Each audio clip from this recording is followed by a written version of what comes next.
Hello guys, and welcome to my newest project, case modding an old Xbox One into a fully upgradable modular MINI-ITX gaming PC.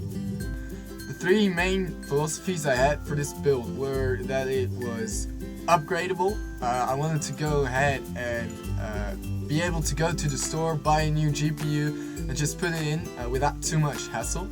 I wanted it to be powerful. I mean, if I'm going to be building an HTPC console replacement, I need it to be powerful enough to run the latest games at an acceptable, most likely 1080p resolution.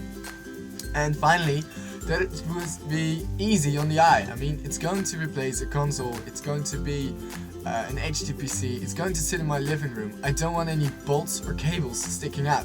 The proof of concept came from my old Xbox 360. I measured everything and fitted everything in. I even case modeled and soldered the old ring of light button to work as an on-off button and as an LED. It should work. I say should because I didn't quite have the time or budget to buy a motherboard to actually use the PC. But yeah, it should work. As for the internals of this PC, I'm going to be salvaging most parts of my main rig upstairs. It's going to feature an Ivy Bridge i5 3350p, Sapphire 7850 HD 2GB version, some 16 gigs of DDR3 RAM from Corsair, and finally, as a power supply, a Seasonic SS250 SU 80 plus bronze rated power supply. It's not much, but it should be able to get the job done. Alright then, I'll show you what I've been up to. Firstly, I opened up the Xbox One case. I removed every piece of internal hardware, and then I started planning the build. I used a Dremel to cut up an old regular sized ATX motherboard that I still had laying around to roughly the form of a MINI-ITX motherboard. I did this so I could see where the screws would line up and to be able to fit it in. Right here, the motherboard. I'll cut into the housing of the Xbox One to fit the I/O plate. I've done this before on my Xbox 360, so this should be very easy. Next up is the power supply. This should also work, but I do have to cut a large piece of the housing. But then again, this should be fairly easy as I've already measured everything out. Next up, the flat laying GPU or graphics processing unit.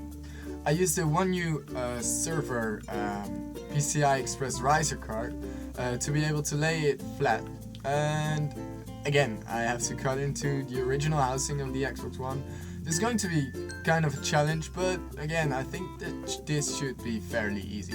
As for power and reset and LEDs, I mainly want to use the original power reset and LEDs and maybe even the disc eject button from the old Xbox One.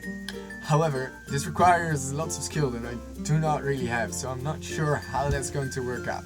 Eventually it will work out, of course, but it's probably going to take some time. One thing that I'm very worried about is the thermal design, and I have not yet planned this out too much. It's a PC and it's going to run a lot hotter than an Xbox One, seeing as it's much more powerful than an Xbox One.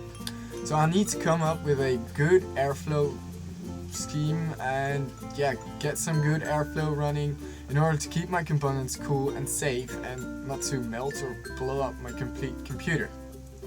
It's going to be hard, but yeah, I'm probably going to have to mount a huge fan, but I really want to keep that sophisticated and sleek look of the Xbox One intact. So it's going to be a big challenge.